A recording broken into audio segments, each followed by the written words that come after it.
The Galactic Council Hall was larger than any city on Earth. Its ceiling glowed with moving stars, and its walls were made of living metal that changed color with sound.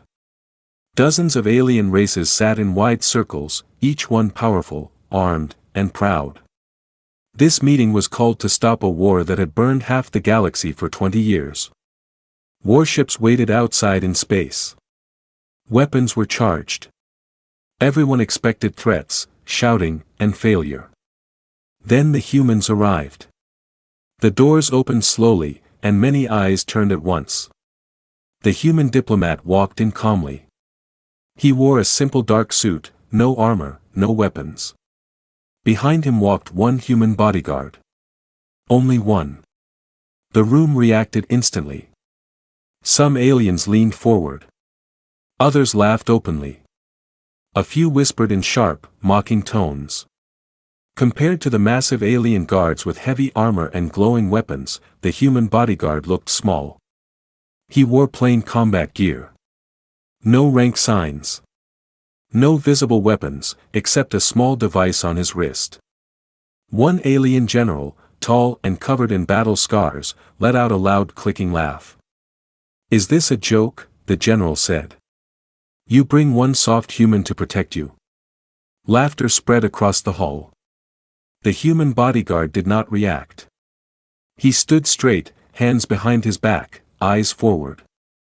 His face showed no fear, no anger. Just calm. The diplomat raised his hand slightly. "We are here to talk about peace," he said. His voice was soft but clear. "This is my guard. He is here to help ensure order." More laughter followed. An alien commander leaned toward another and said loudly, "If war starts, that human will not last 1 second." The bodyguard did not move. The council leader tried to regain control, but the mood had already changed. Pride filled the room. The aliens had fought for decades.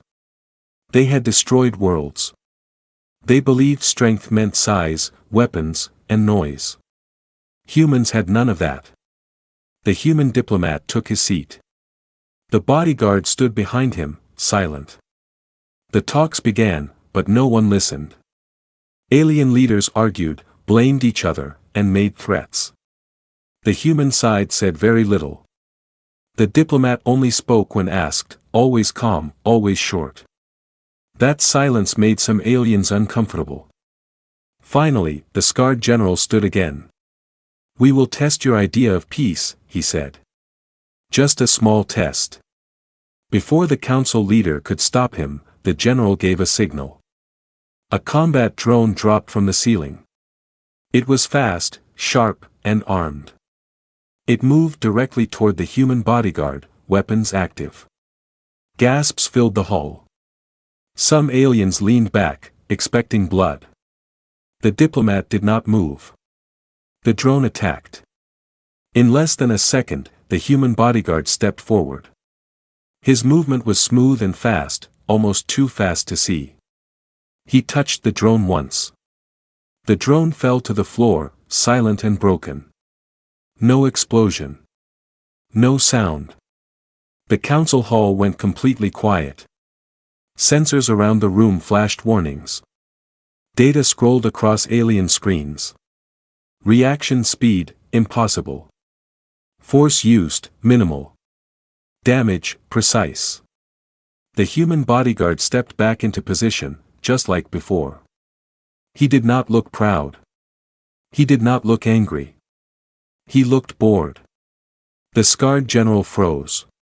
Other leaders stared at the broken drone, then at the human.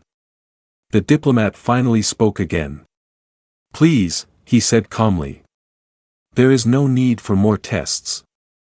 No one laughed now. Something had changed in the room. Fear had replaced mockery, but no one wanted to admit it. The aliens looked at the human bodyguard with new eyes. The human lifted his head slightly and looked around the hall. "This meeting can still end peacefully," he said quietly. Outside the council hall, alien warships suddenly reported system delays. The war had not ended yet. But for the first time, the galaxy felt that it might.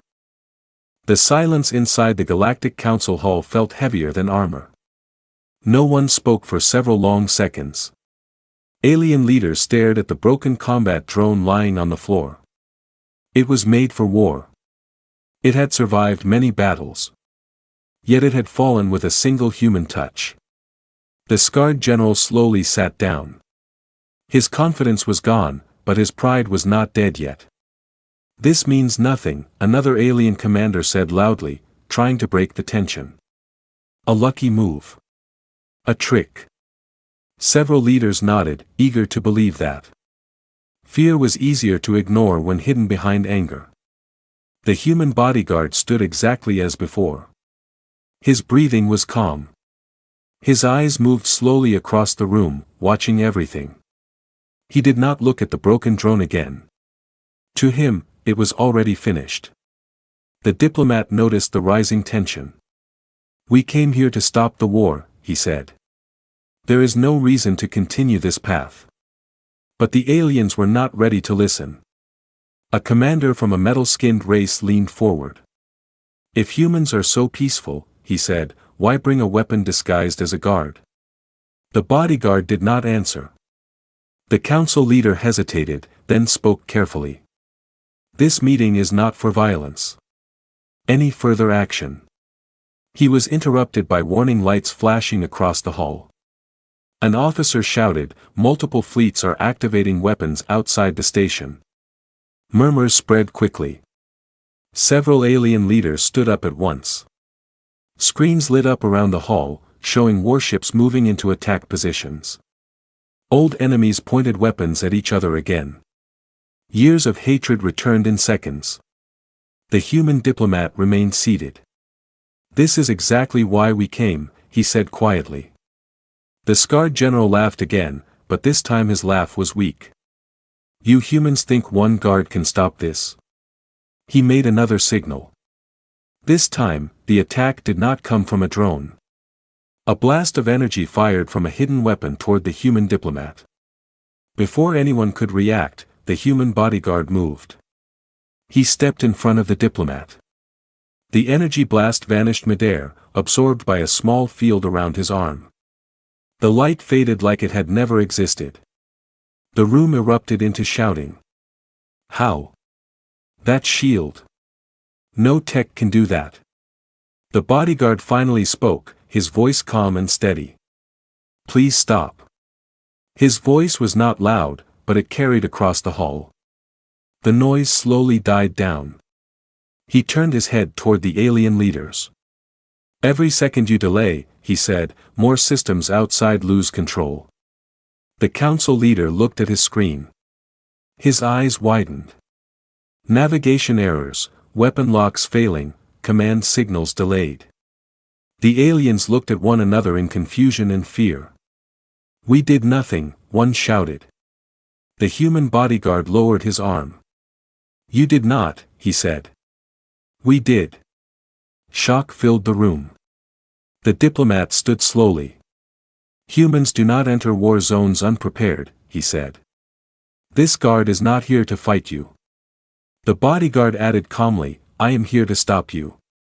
The scarred general slammed his fist on the table. "This is a threat." "No," the human replied. "This is restraint." Outside the station, warships began reporting full system shutdowns. Engines stalled. Weapons powered down. Entire fleets drifted in silence. The galaxy was watching. The human bodyguard looked at a timer glowing on his wrist. It had just started counting down. 3 minutes. He looked back at the council. "Please," he said again, "sit down." Slowly, one by one, alien leaders returned to their seats. The mockery was gone. Something far more dangerous had replaced it. The countdown on the human bodyguard's wrist glowed softly. No sound came from it, but everyone in the council hall felt its pressure. 3 minutes. No one knew what would happen when it reached 0, and that fear was enough to keep the room silent. Alien leaders checked their screens again and again. Reports were getting worse. Fleets were drifting without power. Command systems were locked. Emergency codes failed again and again. "This is impossible," an alien strategist whispered. "No attack. No explosion. How are they doing this?" The human diplomat stepped forward calmly. "Because humans do not fight wars the way you do," he said. "You fight to destroy. We fight to end." The scarred general looked up sharply. "You shut down our fleets without warning. That is an act of war." The bodyguard turned his head slightly toward the general. "If this were war," he said evenly, "you would already be gone." The words were simple, but they struck hard. The council leader swallowed. "Explain," he said. "Now." The human bodyguard nodded once. "Humans learned long ago that wars grow when fear is fed," he said. "So we learned to remove fear, control, and choice at the same time." He raised his wrist slightly. Small lights spread across the hall screens. Data flowed in clear human symbols, then translated automatically. Alien leaders stared in disbelief. The human had access to everything. Navigation systems. Weapon controls. Supply lines. Communication networks. All of it. "How long?" one alien asked quietly. The diplomat answered, "Years." Murmurs turned into panic. "You planned this meeting," another leader accused. "You wanted us here." "Yes," the diplomat replied. "Because this war could only end one way. With everyone listening at the same time." The bodyguard continued, his tone calm and emotionless. "Human systems entered your network slowly. No force. No alarms. We waited until your war depended on them." The scarred general's voice shook. "And now?" "And now," the human said, "we turn everything off." The timer dropped another second. An alien commander stood up suddenly.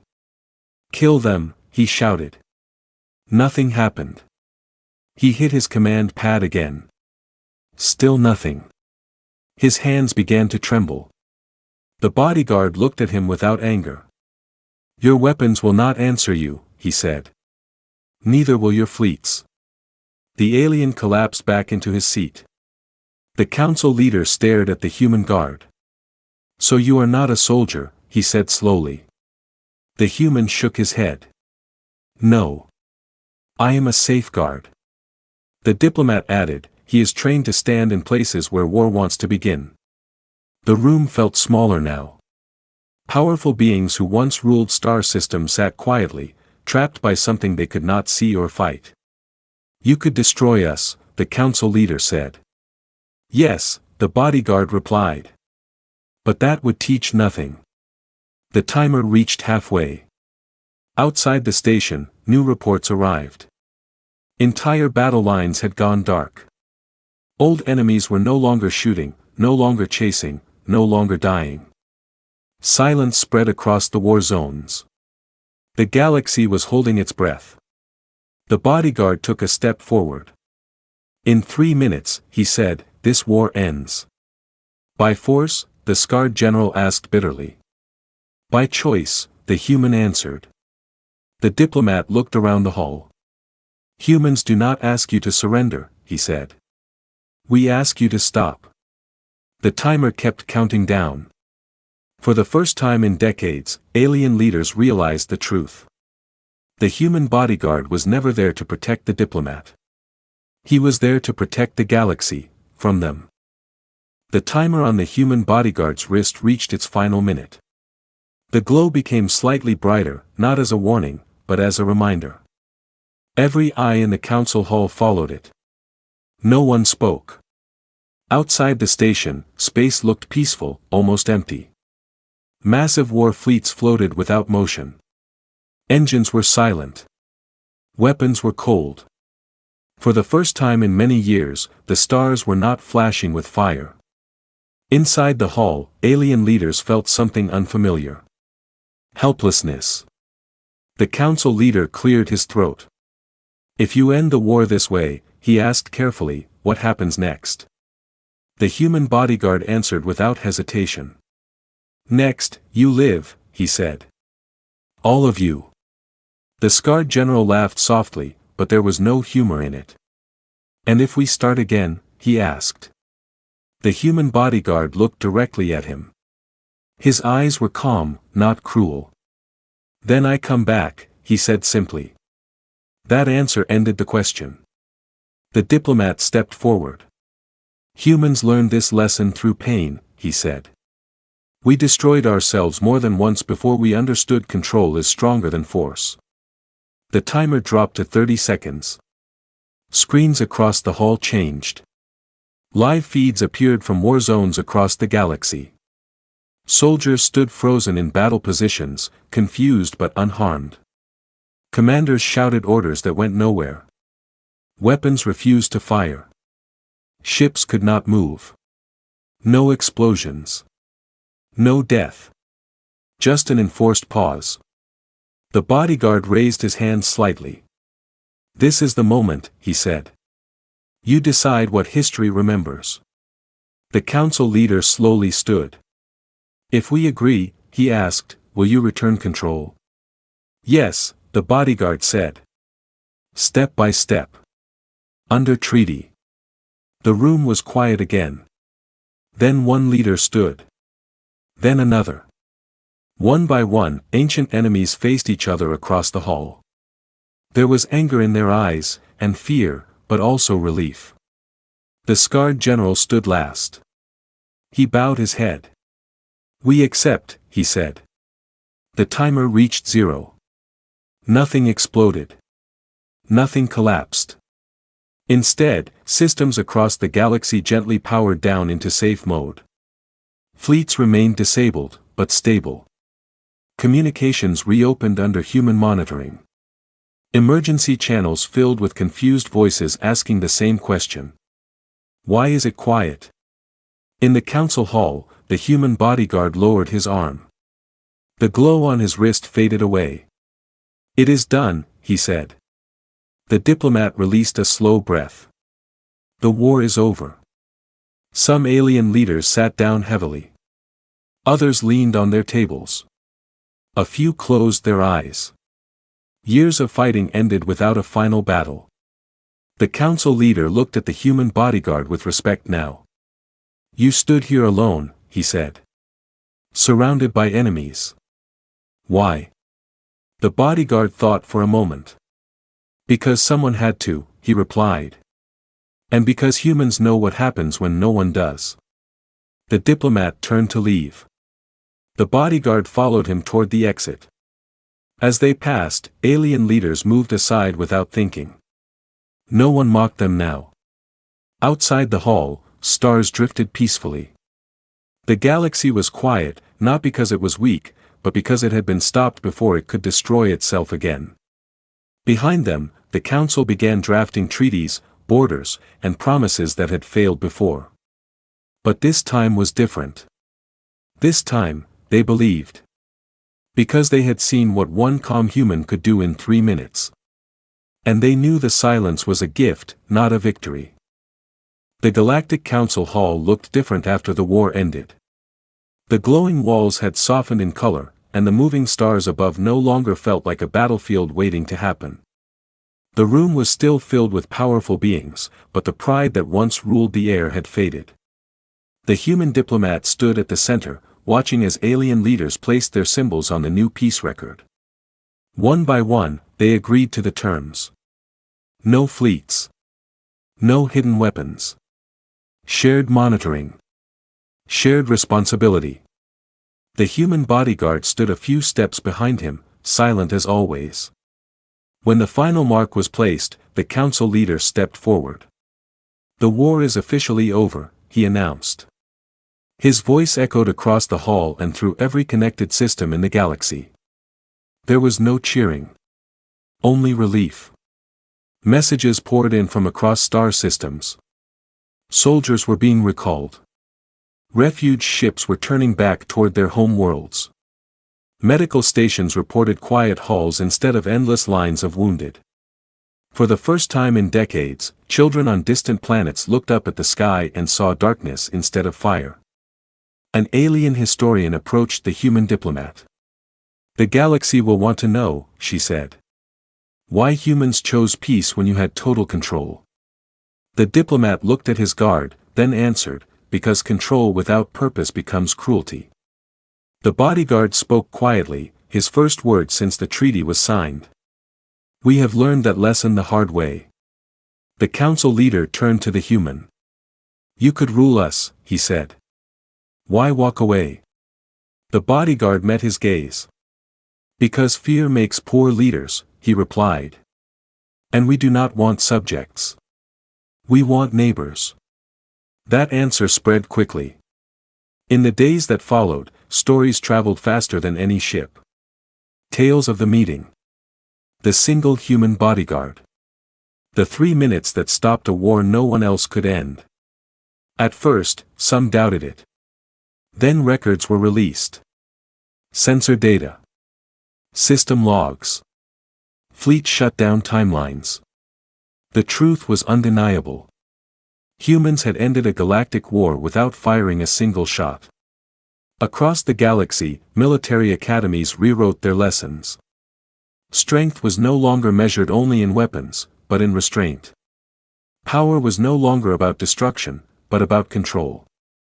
Statues were built on some worlds, not of soldiers, but of a human standing calmly with empty hands. The human bodyguard returned to Earth without ceremony. No medals. No titles. Just silence. He went back to training others like him, teaching patience, awareness, and the value of stopping before striking. The diplomat continued his work, traveling between stars, always with a human guard beside him. Not because humans feared attack, but because others feared what that guard represented. On distant worlds, when arguments turned heated, leaders would pause and say, "Remember the 3 minutes." That was always enough. The galaxy learned a final lesson, one written quietly into history. Never mock the quiet ones. They are usually listening. And sometimes, they are already in control.